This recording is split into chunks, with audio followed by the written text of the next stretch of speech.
होते. ती मुलं ती काय 7-8 जण यायची, त्यांचा जो काही बाहेर पाठांतराचा जो काही कल्लोळ चालायचा आणि ते सगळं कानावर पडायचं आणि असं वाटायचं की हे काय आहे, हे असे स्वतःच न बोलतात दुसऱ्याचेच डायलॉग का बोलतात, दुसऱ्याच काहीतरी काय बडबड करतात आणि त्याचा संस्कार आमच्यावरती लहानपणी. हाय एव्हरीवन, आणि मेजर किस्साच्या नवीन एपिसोडमध्ये तुम्हा सर्वांचं मनपूर्वक स्वागत आहे. आणि आय एम व्हेरी हॅपी आणि फॉर्च्युनेट की माझ्याबरोबर आज ॲज अ गेस्ट देवदत्त काका आलेला आहे आणि मिलिंद दादा आहे.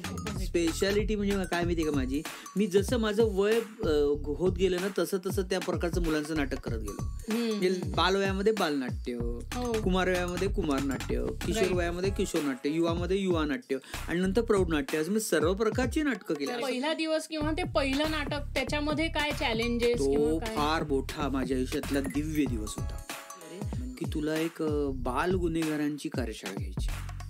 आमच्याकडे आमच्या शाळांमध्ये सुद्धा मला काही मुलं ऑटिझम असलेली मुलं असतात, नंतर अपंग मुलं तर असतातच, डेफेंडम असतात, मतिमंद असतात, अंध असतात, सर्व प्रकारच्या मुलांना आपण हे सगळं काम करायला देतो बरं का थिएटर मेकिंगच्या माध्यमातून.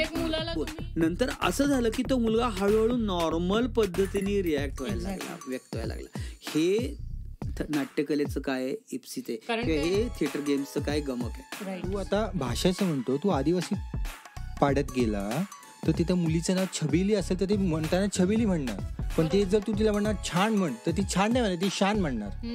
बरोबर आहे. आम्ही मागे भांडणं सुरू केली, म्हणजे शाब्दिक सुरू झालेली भांडणं नंतर हाणामारीवर आली, एकमेकांना अक्षर लाथा बुक्क्यांनी आम्ही तुडवलं त्या दिवशी.